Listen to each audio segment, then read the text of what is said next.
kita bicara dulu mengenai tadi kan banyak sekali ya kata-kata mengenai CX gitu ya. Kenapa sih harus customer experience? Kenapa Bapak Ibu sekalian gitu ya harus peduli mengenai customer experience ini gitu ya? Karena menurut salah satu referensi gitu ya, yang ditulis oleh George Westerman gitu ya dalam bukunya Leading Digital itu dikatakan bahwa transforming the customer experience is at the heart of digital transformation gitu ya, atau dengan kata lain gitu ya, bahwa customer experience ini merupakan jantungnya dari transformasi digital gitu ya. Jadi transformasi digital itu bukan cuma sekedar mensistemkan apa yang masih manual gitu ya. Tidak juga cuma sekedar mengautomate apa yang masih manual, apa yang masih repetitif gitu ya. Tapi juga kita perlu memikirkan customer experience ini gitu ya. Ini tidak hanya berlaku di B2C gitu ya, tapi berlaku di semua model bisnis gitu ya. B2B kah, B2C kah, apapun itu yang ada interaksi dengan pelanggan gitu ya. Itu merupakan jantungnya, dan kenapa kita harus concern sekali terhadap customer experience gitu ya. Ini menurut beberapa survei gitu ya, bahwa customer experience itu dapat meningkatkan revenue gitu ya dari bisnis Bapak Ibu sekalian ya. Jadi bagaimana ya bisnis Bapak Ibu sekalian gitu ya bisa mendeliver good CX gitu ya melalui salah satunya ya platform conversation gitu ya. Kalau kami di Kiskas gitu ya punya beberapa solusi gitu ya untuk membantu Bapak Ibu sekalian ya mendeliver good CX tadi ya, good CX sesuai dengan ekspektasi ya masyarakat saat ini. Dan bahwa saat ini pun juga kita masih ada dalam situasi pandemi COVID gitu ya.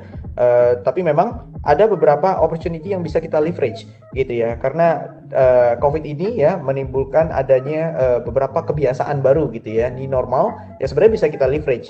Sebagai contoh kalau misalkan di sebelumnya kalau belum pernah ya mengadakan atau membuka gitu ya jalur conversational dengan customer secara instan gitu ya. Mungkin mulai bermunculan bisnis-bisnis yang punya, let's say sebagai contoh misalkan WhatsApp official account gitu ya, dengan tujuan gitu ya membuka pintu gitu ya bagi customer yang menginginkan respon instan gitu ya dari bisnis Bapak Ibu sekalian. Responsiveness itu bisa mengimprove CX gitu ya. Kalau tadi mungkin di materi pertama kita udah bahas gitu ya bahwa 94% of Indonesian customer gitu ya klaim bahwa dia lebih suka gitu ya untuk membeli produk dari penjual yang responsif gitu ya terhadap inquiry-nya mereka gitu ya sebelum dia melakukan purchase. Ini fakta benar gitu ya yang terjadi. Cuman challenge-nya adalah begini.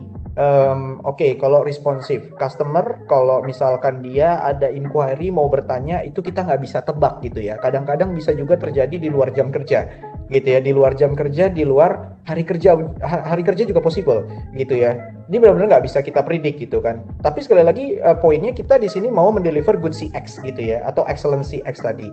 Bagaimana caranya gitu kan?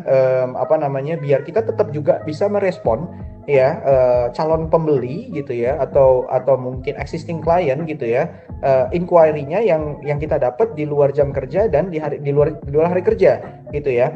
Apakah kita harus deploy gitu ya, deploy manpower yang khusus untuk menangani mereka di jam kerja atau di luar jam kerja atau di luar hari kerja gitu ya. Apakah harus seperti itu gitu ya. Nah, teknologi yang ada saat ini gitu ya, sebenarnya kita bisa gitu ya menggunakan yang namanya automation gitu ya di dalam implementasi transformasi CX kita